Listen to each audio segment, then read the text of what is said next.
In the picturesque town of Pine Hollow, nestled between rolling hills and thick woods, Ethan and his wife Sarah decided to spend a weekend camping. They were both avid outdoor enthusiasts and loved exploring new places. This weekend, they planned to venture deep into the forest surrounding Pine Hollow, hoping to find a secluded spot where they could enjoy nature's tranquility. On a cool autumn afternoon, they packed their gear and set out on a trail that led deep into the woods. The tall pine trees created a canopy that blocked out much of the afternoon sun, casting long, eerie shadows on the forest floor. The air grew cooler and the sounds of the town faded away, replaced by the rustling of leaves and the occasional snap of a twig underfoot. After a few hours of hiking, they found a narrow, barely visible trail that seemed to lead further into the heart of the forest. Intrigued, they followed it, pushing through thick underbrush and low-hanging branches. The deeper they went, the quieter it became. The usual forest sounds were replaced by an unsettling silence. As dusk approached, they stumbled upon a small clearing with an ancient, gnarled tree at its center. The tree looked out of place, its twisted branches reaching out like skeletal fingers. At the base of the tree was an old, weathered stone marker, partially covered in moss. Curious, Ethan approached the marker and brushed away the moss to reveal strange symbols carved into the stone. They looked like a mix of runes and ancient script unfamiliar to him. "Look at this," Ethan called to Sarah. Uh, "I've never seen anything like it." Sarah joined him and examined the symbols. "It's creepy, but fascinating. Let's take a picture and see if we can find out more about these symbols later." Suddenly, the air grew colder, and a thick fog began to roll in, enveloping the clearing. The temperature dropped rapidly, and they could see their breath forming in the air. A sense of unease washed over them, and they felt as if they were being watched. They scanned the perimeter of the clearing, but saw nothing. Deciding it was best to head back before nightfall, they turned to leave. As they did, they noticed another stone marker a few yards away, partially hidden by the underbrush. Ethan brushed away the dirt and moss from the stone and froze. Carved into the stone was his name, Ethan. "Sarah, look at this," he said, his voice trembling. "It has my name on it." Sarah's face paled as she looked at the stone. What does this mean? This can't be a coincidence. Feeling a growing sense of dread, they hurried back towards the path. But as they walked, the fog grew thicker, and the silence became more oppressive. They could hear faint footsteps behind them, the strain matching their pace, but whenever they turned around, there was nothing there. As they neared the old path, they came across yet another stone marker. This time, Sarah knelt to clear the moss away. Her heart skipped a beat as she revealed her own name carved into the stone. Sarah. "Ethan, this is getting too weird. We need to get out of here now," she said, her voice shaking. Panic set in, and they quickened their pace, but no matter how fast they walked, the footsteps behind them grew louder and more insistent. The forest seemed to close in around them, and they felt the presence of someone or something drawing nearer. Suddenly the fog parted slightly, revealing a figure standing among the trees. It was tall and shadowy, with indistinct features. It seemed to blend into the fog, its eyes glowing faintly. Ethan and Sarah's blood ran cold as the figure began to move towards them, slowly and deliberately. The whispers grew louder, and they could now make out words among the cacophony, words of warning and despair. They turned and ran, their hearts pounding and breath ragged. Branches clawed at their clothes and faces as they stumbled through the underbrush. The footsteps followed, relentless and unyielding. After what felt like an eternity, they burst out of the forest and into the open field where they had parked their car. They jumped into the car, locked the doors, and sped away, not daring to look back. When they got home, they locked all the doors and windows, trying to shake off the feeling of dread that clung to them.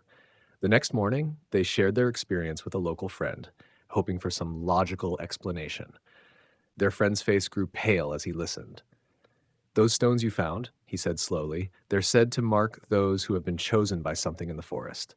People who find their names on those stones are never the same." In the small, quiet town of Blackwood, there was a dense forest on the outskirts known to the locals as Blackwood Forest. Despite the eerie stories surrounding it, the forest was a popular spot for hiking and camping. 32-year-old Matt was an avid hiker and nature enthusiast who had recently moved to Blackwood. Intrigued by the tales and eager to explore, he decided to spend a weekend camping in the forest. On a crisp autumn afternoon, Matt packed his gear and set out on a trail that led deep into Blackwood Forest. The leaves crunched under his boots, and the cool air was refreshing. He followed a path that was less traveled, wanting to experience the untouched beauty of the forest. After a few hours of hiking, he found a secluded spot near a small clearing and set up his tent. As the sun began to set, Matt built a small campfire and settled down to enjoy the tranquility. The forest was alive with the sounds of nature, rustling leaves, chirping crickets, and the occasional hoot of an owl. He cooked dinner over the fire and sat back, gazing up at the star-filled sky. As the night grew darker, Matt began to feel an unsettling sense of being watched.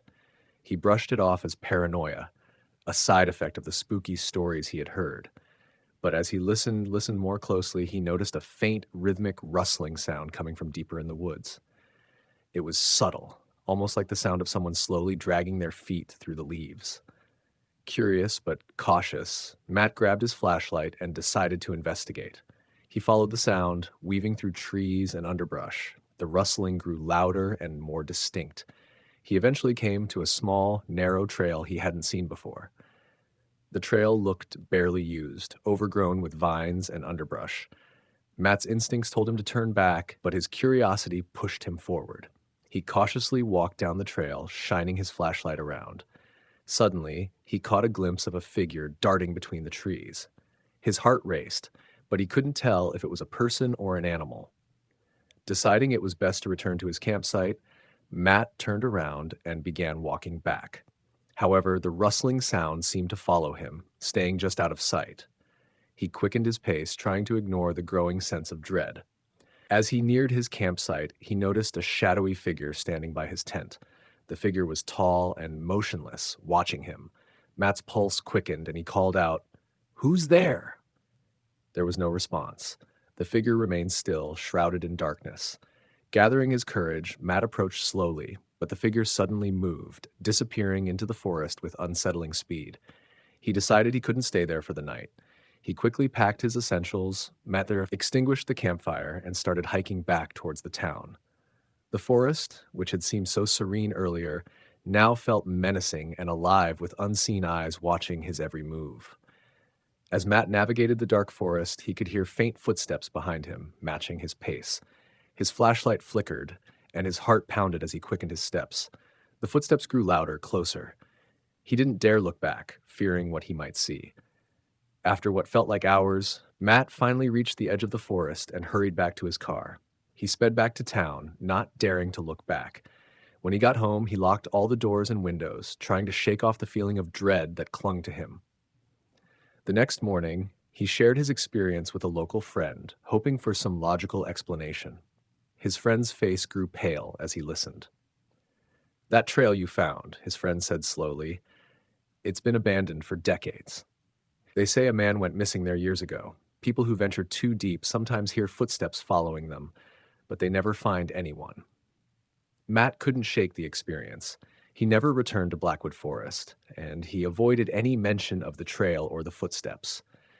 He had learned one thing for certain: some mysteries are better left unexplored, and the spirits of Blackwood Forest were best left undisturbed. In the small, remote town of Ravenwood, the dense forest surrounding it had always been a source of mystery and unease for the locals. The townspeople spoke in hushed tones about the ancient trees and the eerie silence that often enveloped the woods. 29-year-old Laura, an avid photographer, had recently moved to Ravenwood and was eager to capture the beauty of the forest despite the warnings she received from her new neighbors. One misty Saturday morning, Laura packed her camera gear and set out for a day of exploration. She had heard of a beautiful hidden waterfall deep within the forest and was determined to find it. The early morning fog clung to the trees, giving the forest an ethereal, almost otherworldly feel. As she walked, the dense canopy above seemed to swallow all sound, leaving only the crunch of leaves underfoot. After a couple of hours of hiking, Laura found an old, overgrown path that seemed to lead deeper into the forest. She followed it, her excitement growing with each step. The path was narrow and winding, and she had to push through thick underbrush and low-hanging branches. Finally, she heard the faint sound of rushing water and knew she was close. The waterfall was as breathtaking as she had imagined. Water cascaded down a series of moss-covered rocks into a crystal-clear pool below. Laura set up her camera and began taking pictures, losing herself in the beauty of the scene. The sunlight filtering through the trees created a stunning play of light and shadow on the water. After spending a couple of hours capturing the perfect shots, Laura decided to explore further upstream. She packed up her gear and followed the stream, hoping to find more hidden gems. As she walked, she noticed strange symbols carved into the trees, symbols she didn't recognize. The further she went, the more frequent the carvings became. She came across a small clearing with an old, dilapidated cabin in the center. The cabin looked as if it had been abandoned for decades, with its roof caved in and vines creeping up the walls. Intrigued, Laura approached the cabin and pushed the door open. The interior was dark and musty, with broken furniture and debris scattered about. In one corner, she found an old journal covered in dust. Curiosity getting the better of her, Laura opened the journal and began to read. The entries were written by a man named Samuel, who had lived in the cabin many years ago. He wrote about his obsession with the forest and his belief that the symbols carved in the trees held some ancient dark power. The entries grew increasingly erratic, detailing strange occurrences and sightings of shadowy figures in the woods. As Laura read the final entry, a chill ran down her spine. Samuel wrote about performing a ritual to summon the forest's spirits, hoping to gain their knowledge and power. He described hearing whispers in the night and seeing eyes watching him from the darkness. The last sentence was scrawled in a frantic hand. "They are coming for me. I have awakened something I cannot control." Suddenly, Laura heard a rustling outside the cabin. She froze, her heart pounding in her chest. The rustling grew louder, and she could hear footsteps approaching. She grabbed her camera and the journal, quickly stuffing them into her backpack, and crept to the window. Peering out, she saw nothing but the dense forest. Summoning her courage, Laura stepped out of the cabin and began to make her way back to the path. The forest seemed darker and more menacing now, and she felt an overwhelming sense of being watched. She quickened her pace, glancing over her shoulder every few steps. And the footsteps continued to follow her, growing closer and more insistent. As she reached the old path, the air grew colder, and the forest seemed to close in around her. Shadows flitted between the trees, and she could hear faint whispers carried on the wind. Panic set in, and Laura broke into a run, desperate to escape whatever was pursuing her. After what felt like an eternity, she burst out of the forest and into the open field where she had parked her car. She fumbled with her keys, glancing back at the tree line, and saw the shadows retreating into the darkness. She jumped into her car and sped away, not daring to look back. When Laura returned home, she examined the journal more closely. The symbols Samuel had drawn matched the carvings she had seen in the forest. She researched their meaning and discovered they were ancient runes associated with summoning and binding spirits. Fear and dread filled her as she realized Samuel had indeed awakened something dark and malevolent. Despite her terror, Laura couldn't shake her curiosity. She knew she had to document the truth about what she had experienced. She uploaded the photos of the waterfall and the carvings, along with scans of Samuel's journal, to her blog, hoping to warn others about the dangers lurking in Ravenwood Forest. Days turned into weeks, and Laura tried to move on from her harrowing experience. But the whispers never left her. She would hear them at night, soft and insistent, calling her back to the forest. Shadows danced at the edges of her vision, and she felt the constant presence of unseen eyes watching her every move. One night, unable to bear it any longer, Laura returned to the forest, driven by a compulsion she couldn't resist. She walked the familiar path, her flashlight casting eerie shadows among the trees. The symbols on the trees seemed to glow in the darkness, guiding her back to the cabin. As she entered the clearing, she saw the shadowy figures waiting for her. They whispered her name, their voices a chorus of despair and longing. Laura knew she had no choice but to face them. She stepped forward, the darkness closing in around her, and the forest swallowed her whole. In the weeks that followed, search parties combed Ravenwood Forest, but Laura was never found. Her blog became a cautionary tale, a chilling reminder of the ancient, dark forces that still lurk in the deepest parts of the woods. The townspeople of Ravenwood knew better than to venture too far into the forest, for some mysteries are better left undisturbed, and some spirits should never be awakened.